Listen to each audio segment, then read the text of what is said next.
Hello, welcome to Mending Threads. This is your safe place and your stronghold for whole body wellness.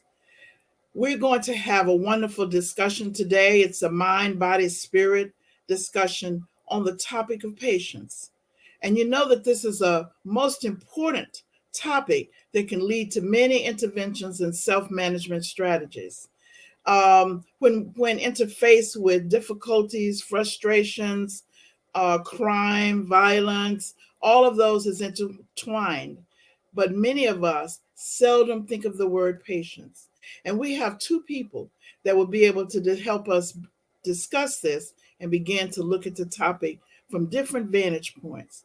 I want to bring on today Ms. Kane, who is a counselor and educator that's going to look at, and we're going to begin to talk about frustrations, patience, the psychological and biblical teachings.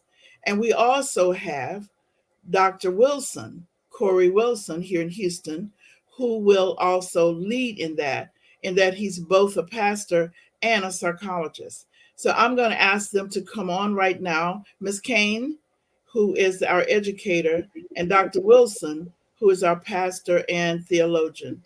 Theologian and psychologist. Thank you. Okay, welcome everybody. Good morning. Good morning. Good morning.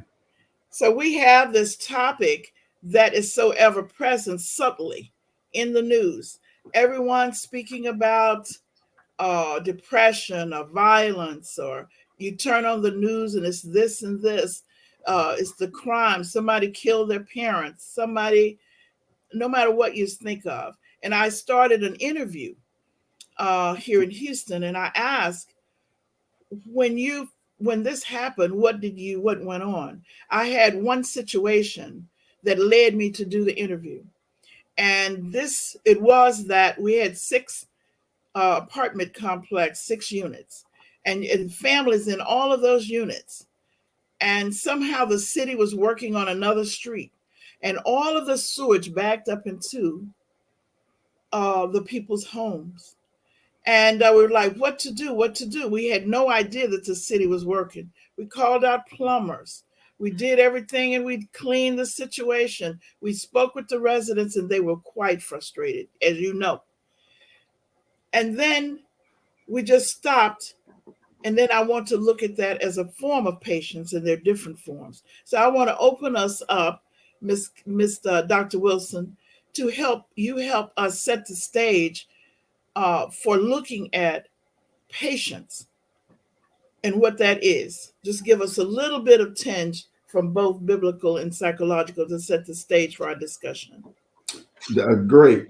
Let's start with the definition of patience. Okay. We can all get a clear common denominator.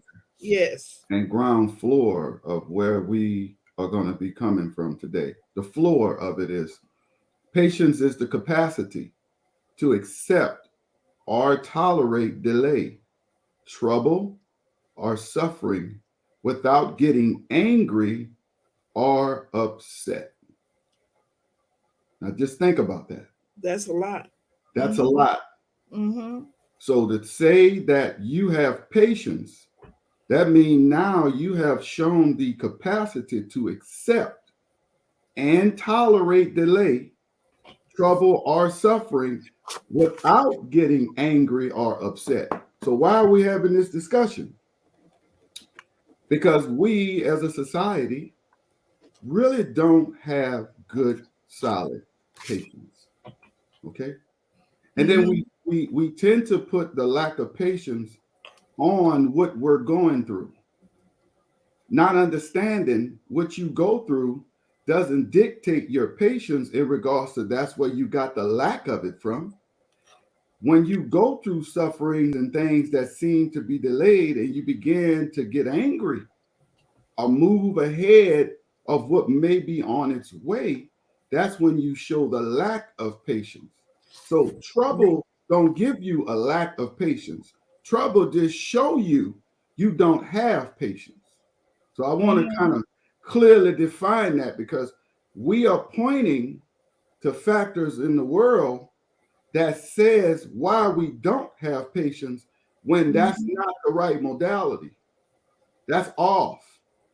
Patience don't come from those things. Patience don't be taken away because of those things. All those things come in and show is A, what we have or what we don't. Mm-hmm. And Miss Kane, and I want to say that that a key word that you mentioned was that we can have certain behaviors like procrastination, but we could have, you mentioned something that it is a delay if we look at that, but we must have some kind of uneasiness, Mm-hmm. okay, to deal with. Mm-hmm. Okay, then and then that would lay it out. And so I wanted to see what Miss Kane, since she's been studying procrastination, as how it relates to us as a people or individual or beliefs or whatever, especially that. So you can share what you are beginning. It can help us a little bit with that. Yes, sometimes we claim that we're practicing patience to justify putting things off. And that's a form of procrastination. And if you kind of look at it like draw a picture of two gardeners, and the first gardener has to, he buys the seeds, the soil, spot, finds the spot in the yard that he wants to plant. And he's just waiting around and never plants anything. And then you have gardener number two that buys the seeds, the soil, finds the spot in the yard, and plants the seeds. And then waters it and proceeds to have patience and wait. So that leads me to a question, and that is, are you not achieving your goals because you're not planting your seeds? Because are you having excuses like I don't have enough money, I don't have time, I don't I don't have the knowledge to achieve my goals? You have to plant your seeds and not put it off, and then have patience to wait and to grow and to work towards your goals. So that's kind of like the difference between patience and procrastination. People just, you can't just, you have to plant your seeds first, do something about it, and then you wait.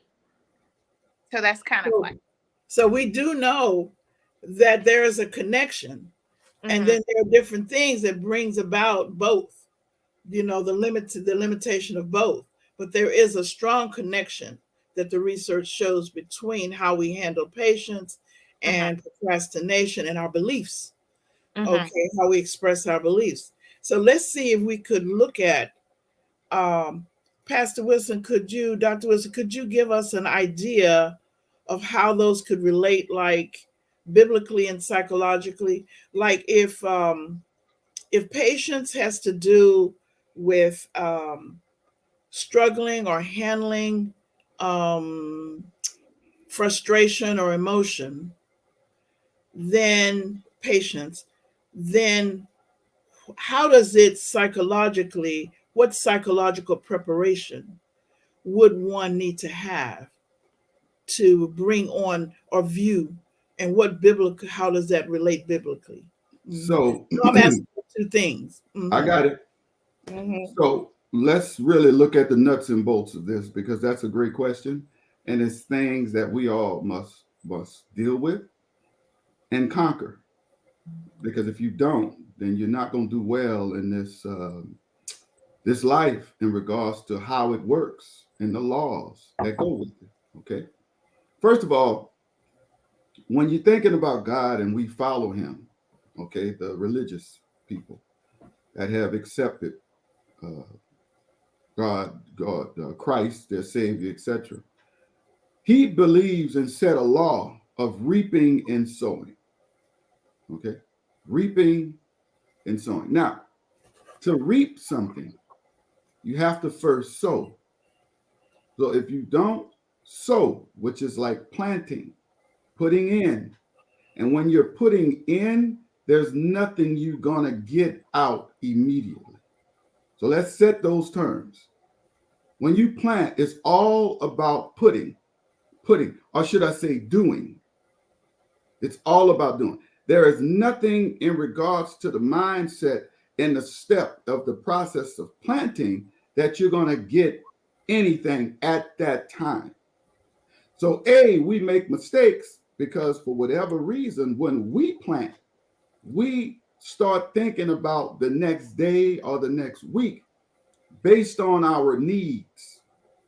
So we let our needs take us away from the natural process of things that God has set in place that will work. But sometimes your needs causes us to think outside of the natural processes of things. And then in that unnatural thought, we start thinking that we're not going to get something.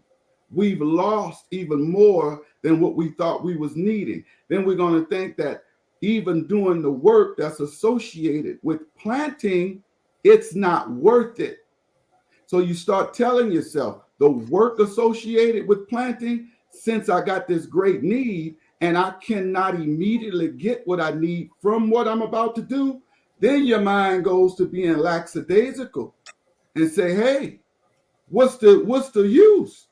It ain't like I'm gonna get something from this tomorrow. Case in point, when I was in Mhm. college, I battled with staying in school or getting a better job to be able to produce for the family. And I was perplexed with that. I had a conundrum because of the family dynamics, we needed income at that moment. But B, I didn't realize that I was doing something at the time that wasn't going to bring in immediate monetary gains, but long term monetary gains that will never stop. But I couldn't see that while I Yes. was in the moment with the need. See, needs Yes. don't go anywhere even when you start to do things about them. And we start letting our need dictate everything, our move, our mood, Mm-hmm. everything. So, do you It's want me the to evaluation. So what continue? Come you're on. saying the evaluation, going away from the natural process, our evaluation based upon our need. We evaluate things in a manner wanting it to occur in a shorter period of time. Yes. And then when it does not happen, but you don't realize when you're having these thoughts, because the premise of these thoughts are need based.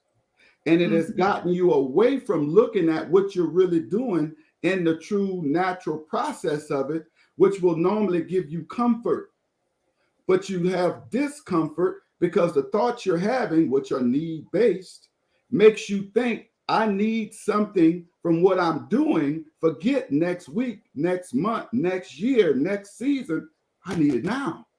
So Mhm. now in that is when you start to have what we're talking about today, a lack of different things in and of Right. yourself, bad attitude, a lack of enthusiasm to even continue the work associated with planting. Then you get procrastination, okay?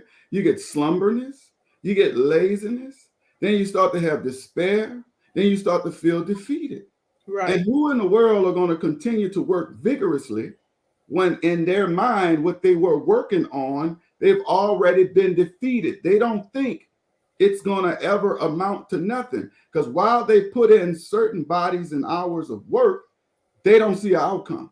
Not Right. understanding, they're not even given the process that Right. God has put in place, the right time, the right Mhm. season, so the steps can be taken and you will get to harvest or reaping. But we never make it to that.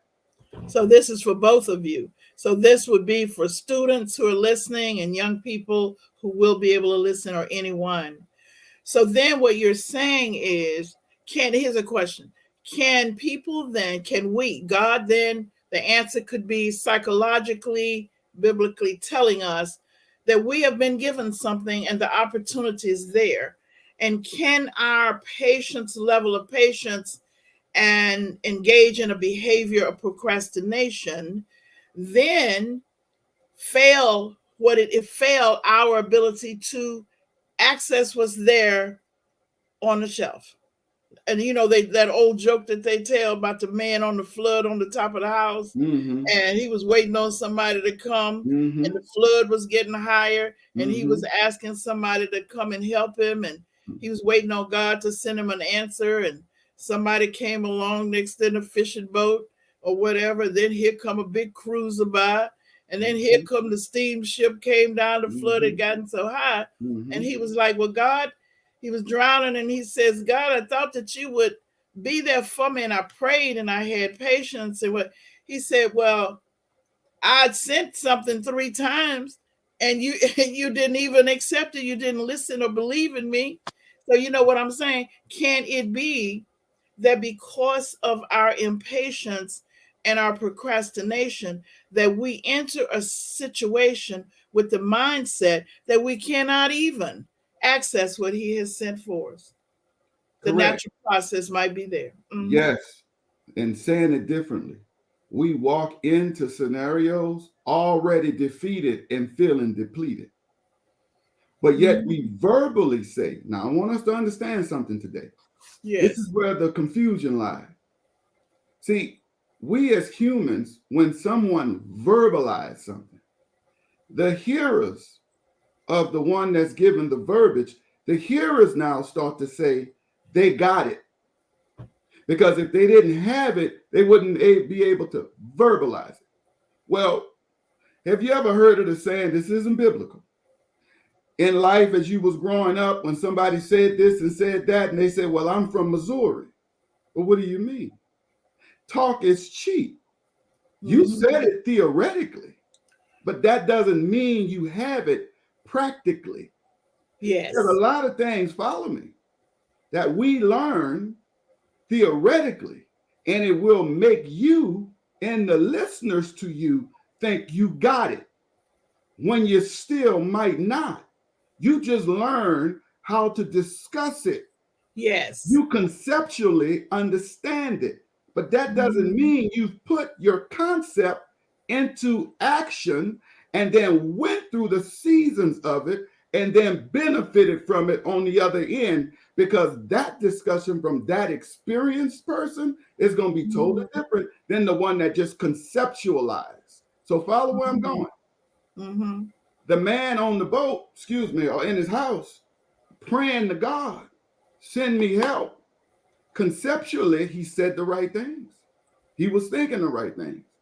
But as people came and said, hey, we have a spot, would you like to take it? He said, no, I'm waiting on God. Right. He even believed he had the understanding on his connection to God, understanding God, seeing God sending the answers to his prayer.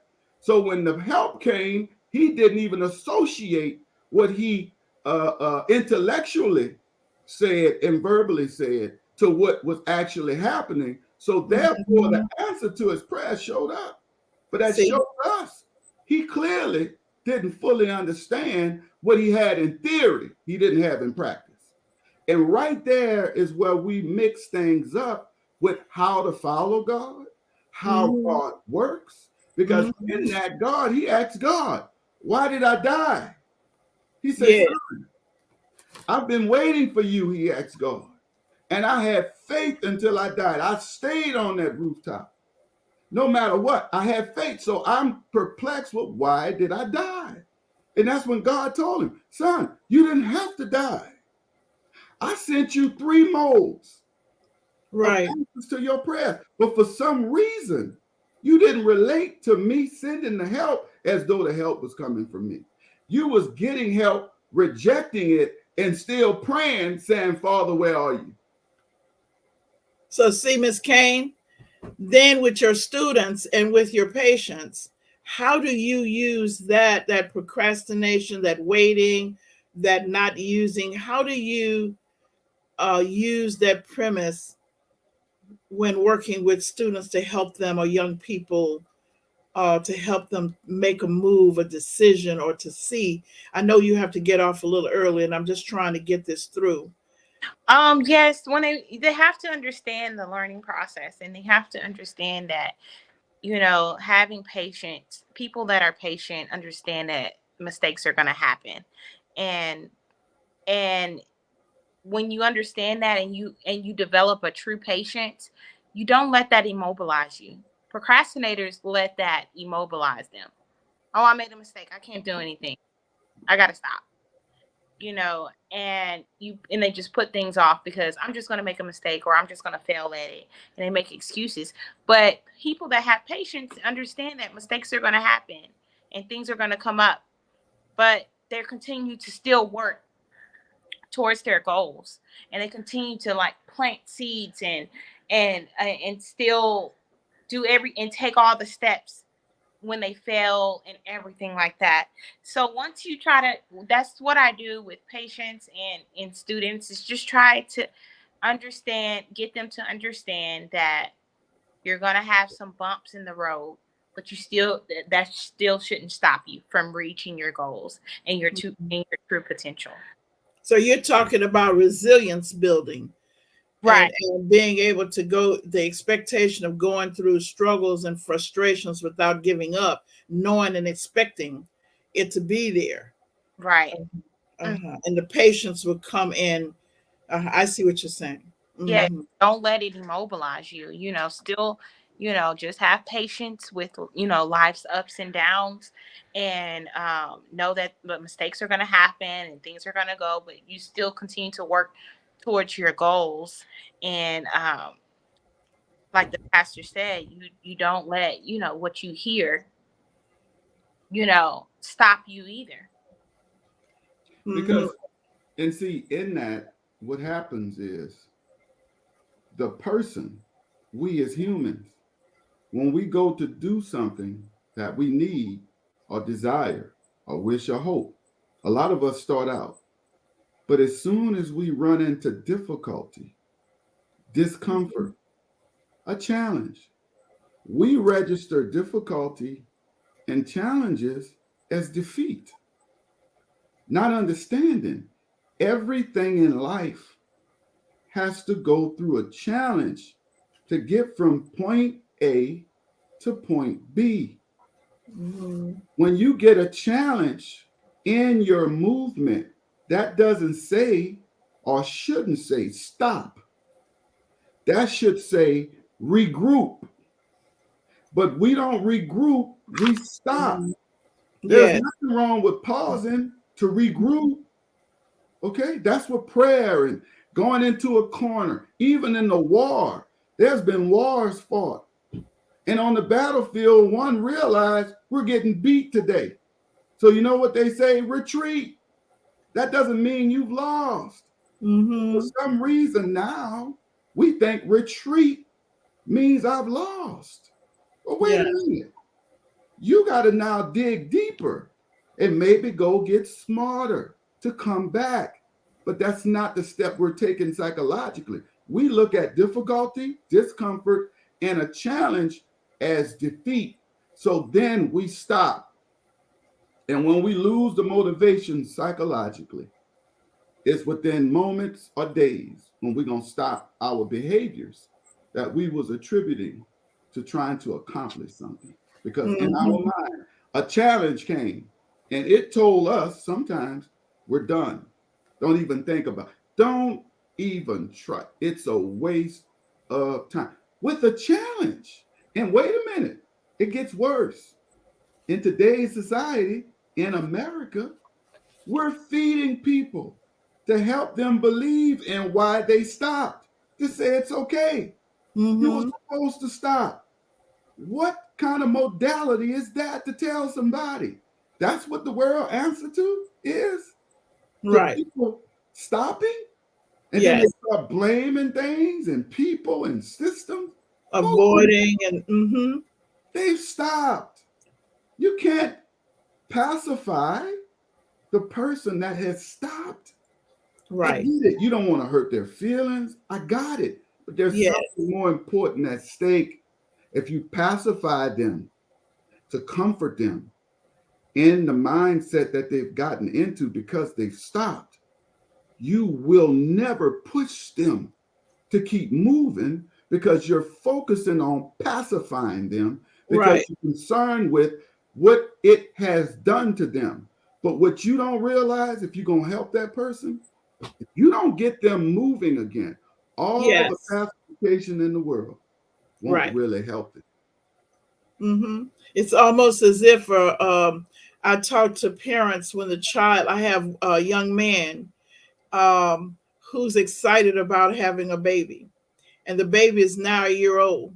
And so when the baby is walking, he's running in front of the baby with his hands cupped in front of the baby because he's afraid the Mm-hmm. baby's going to fall. Mm-hmm. And I Mm-hmm. said, so what's happening is the things, and the baby's not talking, not saying things that they want to Mm-hmm. do. And I'm saying, what's happening with it is that you are wanting things to go faster, or Mm-hmm. you wanting him to be stronger, and you're Mm-hmm. cupping your hand in front is creating weakness or doubt or Yes. fear or Yes. insecurity. And Yes. sometimes it is better to let the child fall, Correct. create a good falling space, Correct. and That's let it. the child fall so Correct. that the child knows that they can get up. They Correct. can fall and get up, and how Correct. to get up. You see, Exactly. and you can still, I still, uh, uh, nurture you. I'm still proud of you. I like the way you got up. Yeah. Correct. And so he was laughing. Oh, Dr. Lewis, can I do that? So he was putting pillows everywhere, so the child couldn't even fall. So I, so I think sometimes we do that in life. Exactly. And we You don't had mean something to. you want to say, Miss Kane? You were Oh no, I was just agreeing. And okay. we and these are the things I want us to understand. We're not conscious about what we're talking about today. That's why it's so much more damaging to us. What we're talking about, we're not conscious of it. You know why? Mhm. Dr. Lewis, Miss Kane, we put our arms out to catch the people we love and to brace them because of our love for them. I want Yes. y'all to hear this today. I want to bring in a major dynamic. It's the devil. Now, hear this. Now, I know there's a lot of people listening that might not be believers. I got it. Well, that's not going to stop us from what we need to say. Here's Hmm. why. In this world today, if somebody can worship the devil blatantly and be national about it and public about it, why should the people that follow Christ should be any quiet when everybody else is doing what they want to do? Well, we should be able to do what we want to do and say what we want to say and not be concerned with people's adverse reaction. If the Right. devil can use his children and they ain't got no problem saying what they say Yeah. and doing what they do, what's wrong with the Christians? Mm. That's being told we need to be quiet. Let's tiptoe. We need to be politically correct. Wait a minute. Last time I checked, it's an open playing field. If the devil can do what he's doing publicly, he ain't worrying about what the believers think. So why Right. the believers? I'm sorry. Let me get back to this. So follow me. Well, patience, Yeah, patience. thank you. Let me tone this down. So here's my point. As we come, because we're not conscious of what we're doing, we do these things that cripple people and we put it under love. Yes. This is what happens at home when a mother and a father is raising children. And Mhm. because of the parents' love, they don't want to see the child suffer from anything. Yes. That's the way we operate, but we call it love. Now, Yes. follow me here. Because we are born in sin and shaped in iniquity, I'm going spiritual now. Hmm. That means our love is incomplete. But again, we're not conscious of our love that we have being incomplete because we feel it, we Hmm. hold it, we think it's Hmm. complete. So, my Right. point is when we give that incomplete love to our children and family members, it instead of building them, most of the time it cripples them. And we're left with wondering what went wrong. Hey, Let me be clear. If God sits in heaven and he allows people to go through their progressive stages in life in steps, he don't cushion, he don't comfort. Why? The fall dictates to the individual, I don't want to do this again. So now, if you weren't being attentive to how you fall when you scrape your leg, it's going to now, the next time you walk down the sidewalk, cause you to look down a little bit more than you've ever did it. But if somebody's there, oh, I don't want my baby to scrape their leg. Not mine. So I'm going to remove everything that might cause them to scrape their leg because I deem it as something negative. But God deem it as something to cause humans to pay attention. Right. That's what growth is. So my point, Yeah. because of love, we as people have removed the things that builds character, that builds perseverance, that builds this whole patience, understanding we need time associated with something. We, through love, have removed the things that will cause us to get what we're talking about now that we don't have and that we lost. Well, we, the ones loving people, is incomplete, you all. Only God can help us understand what true love is because his love is not incomplete. But yet he allows things to happen to his children. Now, the average person will look at that and say, something must be wrong with God. To let one of his children scrape their leg, there is no way a good parent will allow their child to scrape their leg. And be uncomfortable. That leg from being scraped. Yes. When you die and the child's still looking for you to parent them, will you deem then that you was a good parent? And the child can't leave home? They're 50, they're 60, they're 70, still looking for someone.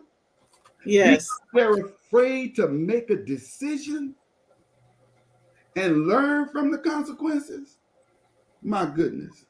That's why I say we're doing it subconsciously. Subconsciously. And so the retreat, there's a difference so say for instance, teaching the child to retreat with a plan. When you retreat with a plan, it's different than stopping. Stopping is the expectation for help to come and continue to come.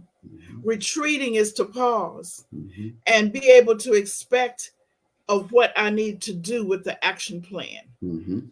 Okay, then. So then procrastination, I'm taking this from you all and from what I'm really studying this because a pastor, Ms. Kane, I'm really beginning to see this after I've gotten as old as I am, that these words, these things is holding and making us sick.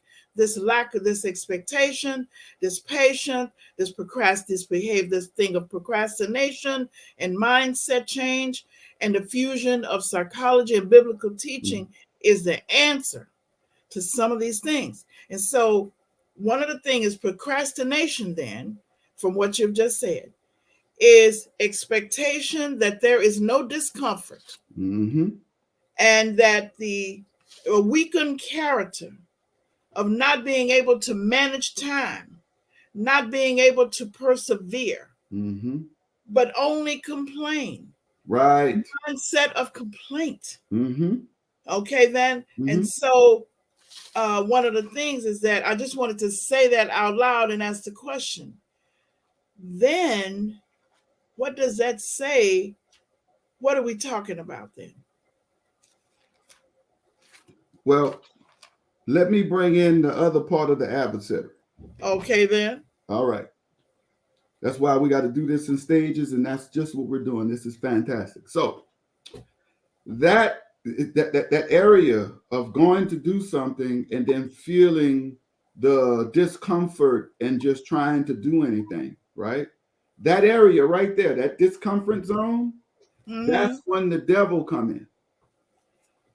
Now, what does the devil say to you when you hit a bridge or an area of discomfort or a challenge, right? They go like, oh, it's too much. Exactly. I'm And then tired. right, and then the devil come in and induce that by saying you're right. And then he say, look at it. Do you really think that's gonna work? Then he tell you, look at your past. Every time you come across a difficult situation, did it or did it not work out for you? You're like, no, it didn't work. Well, see, why are you wasting your time? If I was you, I would go and cry. I would go smoke. I would go drink.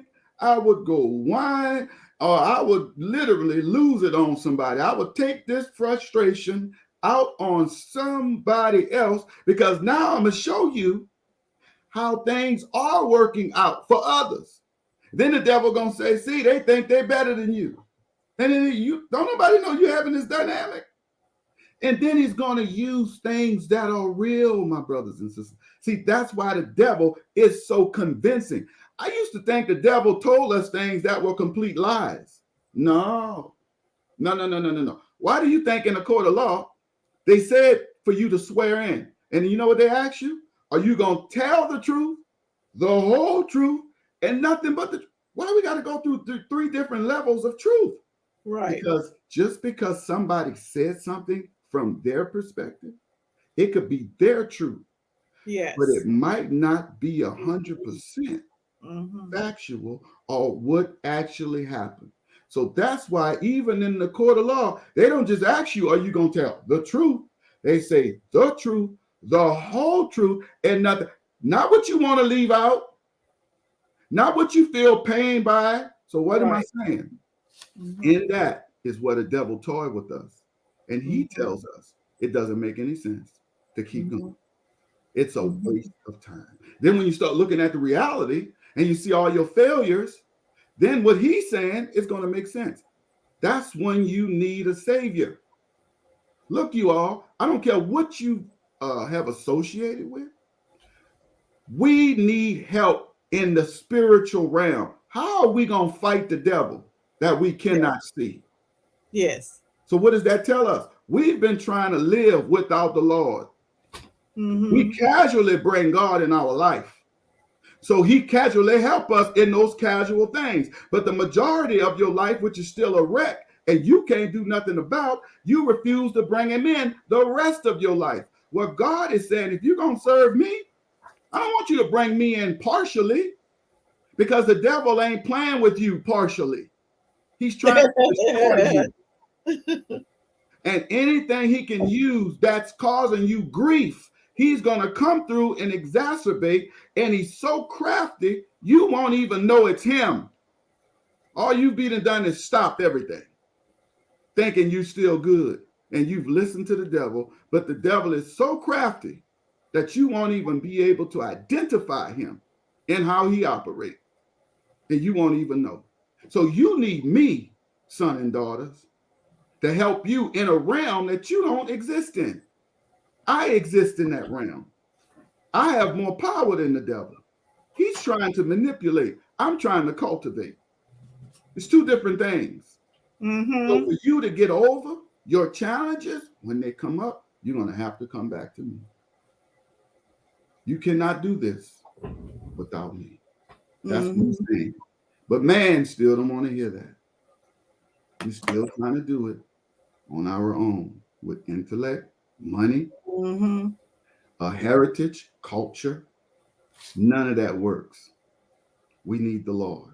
There is no substitute from what God gives man. If man can give this to man, we wouldn't need God. But man don't have it. Even when you're getting something from man, he's getting it from God. He just don't acknowledge it. I don't care what nobody say. I get it now. So anyway, as I digress, I want us to understand those challenges. That's when the devil does his finest work. Why? Because when you deal with the intangible, that's when we can't see ahead, we can't see the outcome, it freaks us out. Now, the answer to this, the Lord calls it faith. Now listen to this. What is faith? The substance of things hoped for, and the evidence of things not seen.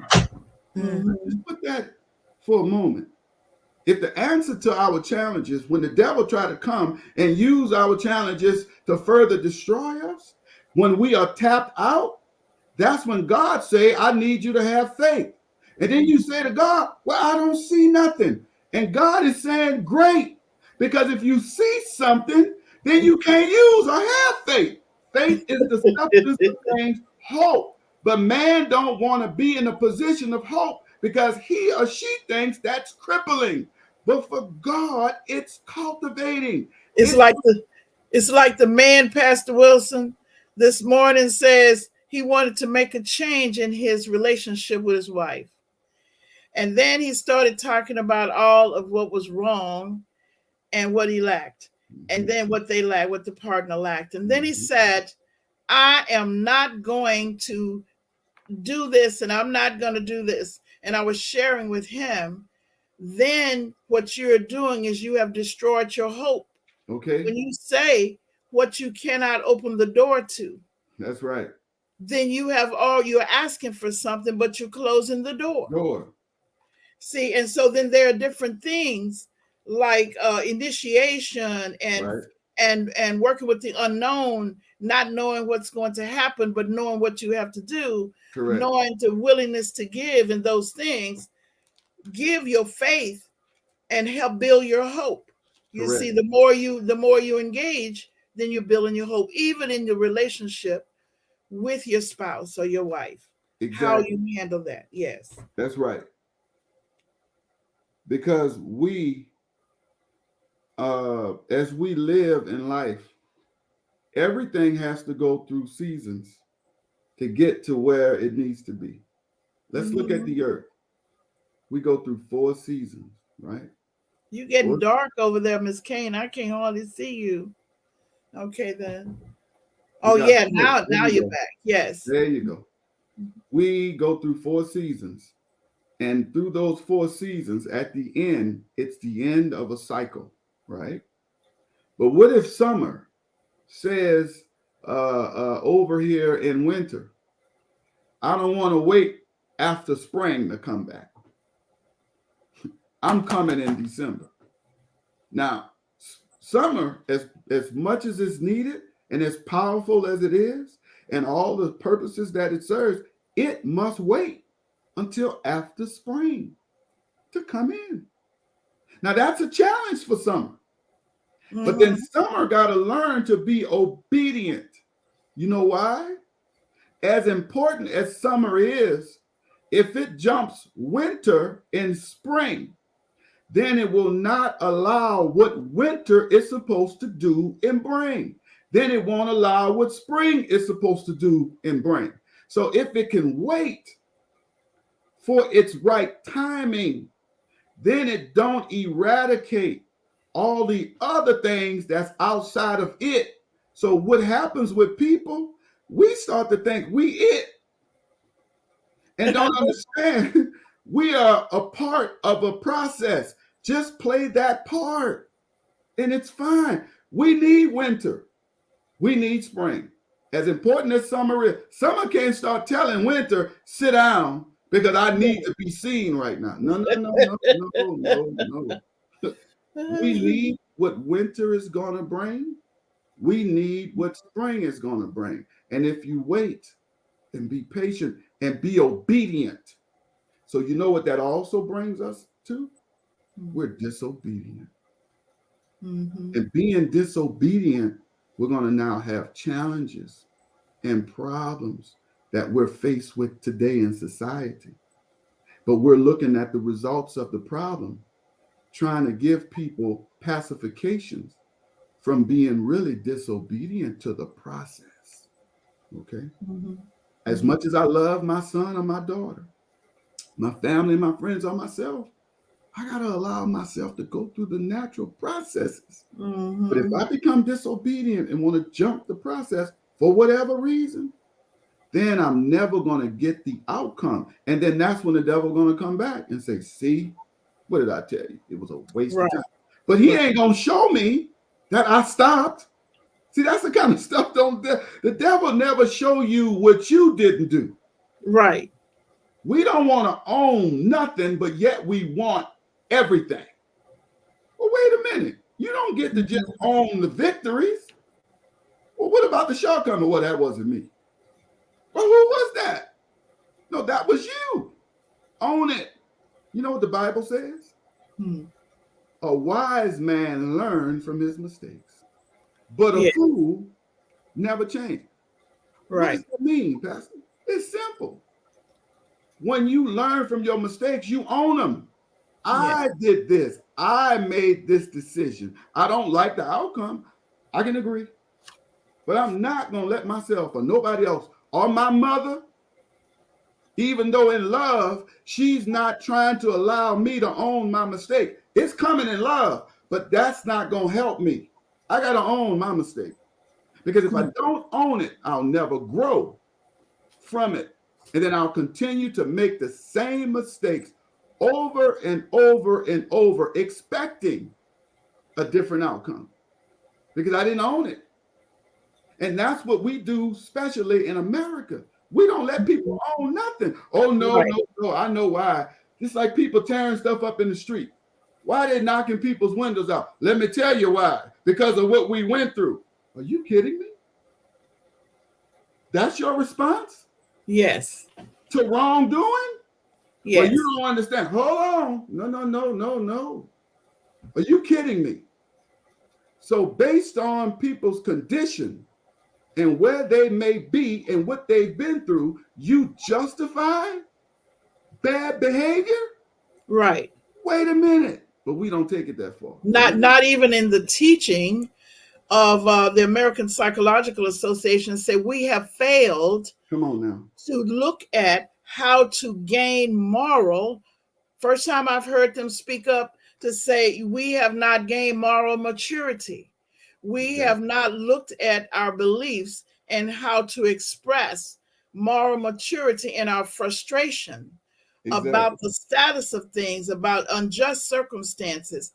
And then if we did, we would then in our faith organizations or groups begin to help people determine a moral matured action, to determine action. You see, and to think an action, to be an action, to handle their discomfort, their frustration, or their boredom about the situation. Correct. We must continue to fight and continue to fight. Yes, ma'am. You were, wait a minute, you were saying something, Miss. Oh, please, Miss Kane. That's all right. She must have had to step away. I just wanted to say in summary that yes, in action, you have to be able to put things, you shouldn't let things determine and stop your action plan because of situations that arrive. And if you already had a plan for it, that's what I tell my clients. Think of all the possibilities and things that can pop up and plan for those things on what you're going to do and how you're going to get around it to still achieve your goal. And I'm going to add something to that and pray for discernment about how you should proceed with your plan. Yes, ma'am. Thank you. I want to say thank you, Ms. Kane. I know you're stepping away to your next station there at the school, and I really appreciate you taking your time to share with us these moments. Oh, no problem. Thank you, guys. Thank you. Always good to see you. Yes. Yes. So you're right on, Dr. Wilson. You're right on with this. And this is something that we really are going to need to do more of. And I'm trying to get a video done to show steps to people, because people are really, the anger is thinking I need to do something to express my frustration. Right.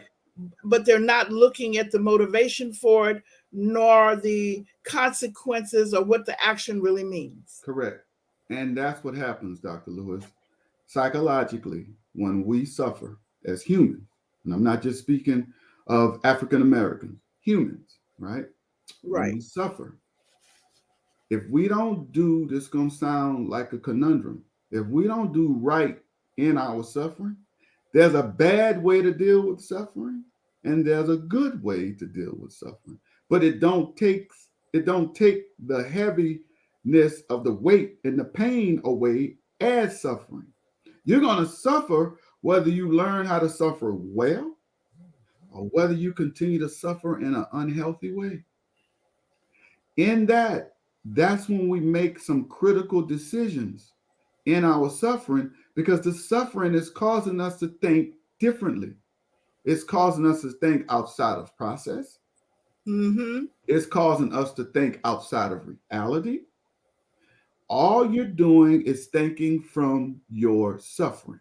Now, from a psychological standpoint, then everything becomes through what they call the amygdala part of the brain, right? Mm-hmm. Mm-hmm. And I hate to tell you, when you start using your amygdala to make Baby. intellectual frontal cortex decisions. Now wait, don't have a disability, don't have a medical illness. Okay. Don't have now combine all of that That's at the it. same time with the amygdala, the Woo! fear.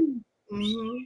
You talk about explosions, and that's what we're seeing in these people, in our people, in society. And really, people are not knowing what to do with this, because don't get me wrong, to see somebody implode, my goodness, your heart is going to go out. You're going to want to do anything you can, even if what you're about to do to help the one that has imploded is the wrong process. Yes. It's hard for you to see this and don't do something. Right. Well, let me say this. Two things. First of all, in life, we need to realize, as much as my heart is in what I want to do, case in point, if somebody was around me that had a heart attack, Mm-hmm. right?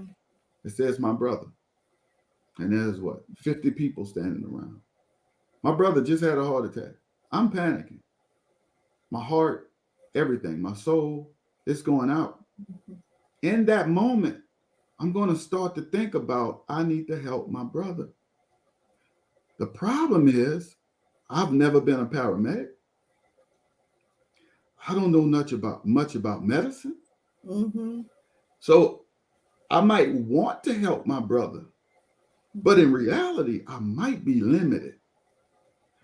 But the problem is, if I don't allow, follow me, my intellect to take over, because now my emotions Right. get As well. riled up in charge. And then if God sends somebody that I don't know, I'm going to now become defensive because this is my brother. Mm-hmm. But even though it's my brother, I'm limited on what I could do at the moment. And then if I do something, it's not going to be right. So by the time the paramedics get here, they're going to say, who did this and laid him on his side? Oh, I saw that watching TV. Well, you shouldn't have laid him on his side, because now you've made things worse. So when we got here, all you needed to do was prop his head up and let time span. But because of your emotions, and then somebody that had medical aspects in their background tried to do something, your emotions became protective and defensive. And then you thought whatever you was doing was right. Yes. Trying to do the best you knew how, but you were getting in the way. Getting in the way. But we, Dr. Lewis, as I talk to people that have given their best, when God then try to teach them the better way, they take it the wrong way. Yes. Defending. It's like, well, I tried and that's all I had. Then they get emotional and it's like you're trying to crush them. Hey, I'm not trying to crush you, but it was wrong, even though you meant well. Yes. It's time, Dr. Lewis, that we not only do things, it's time for us to do it right. Yes. And I'm going to be honest with you. Yes. As I hear people in society, from church, talk about their experiences at home with parents, and they tell you all these factors about how and what was done to them adversely, I get it. But what I really want to tell people, you've just been under the wrong way of things being done. Yeah. But then they don't want to try the better way. That's right. Oh yes, I know about that. And you go like, well, Okay, let's play another game. Let's play this game. Tell me what you believe. Oh, I believe that God can do all things, and he will never leave and abandon me. That he will help me understand what I need to do, and I will be able to do that. Okay, well, now the next question I have is, has he ever talked to you? Has he ever given you any insight about what to do? And has it ever been different than what you had expected in the first place? Yes, I've never known. Do you think maybe it could happen at this time, that you could try something and ask him what you could do in this situation Right. differently? How could you do this? Let's play a whole new game. Exactly. That's You right. see? And, And so and sometimes we have to put, like you say, put aside um these things, like I'm trying to do a harmony clinic right now. In order to do a harmony clinic in our relationship building, we would have to admit that we have not done everything that we're supposed to do, and right. we haven't even asked for what it is that we really want. We All keep right. complaining about it. And Right. so if we're patient and with action, Right. then we would be able to engage in the steps and the process that you're speaking about to find harmony. Right. Exactly. And those are the things, the intangibles that we cannot clearly identify with. That's how the devil is having his way with God's people, because he's psychologically taking us out of the mental process. And then when your psyche gets off, I want us to understand something. Behaviors don't go before thoughts. Right. Thoughts come first, my brothers and sisters. So Mm-hmm. if your thinking is off, your behaviors that follow will be off too. Yes. You don't change behaviors before changing thoughts. Right. So if you're going to change behaviors, you need to start looking at how you think, because that is what dictates your next step. Your steps don't dictate your thoughts. Your thoughts dictates your steps. So we got to now change our thinking. And that is not the easiest thing to do Mm-hmm. as humans. We hold on to things because that's all we've had. Yes. I get it. That's all you've had. I got it. But God wants me to tell you today, it may have been all you had, but he wants to give you better. Yes. So you don't have to hold on to it as though it's Mm-hmm. life and death, because it's all you had to get you through the past. God has something better and new that he needs you to let go of that to grab onto this.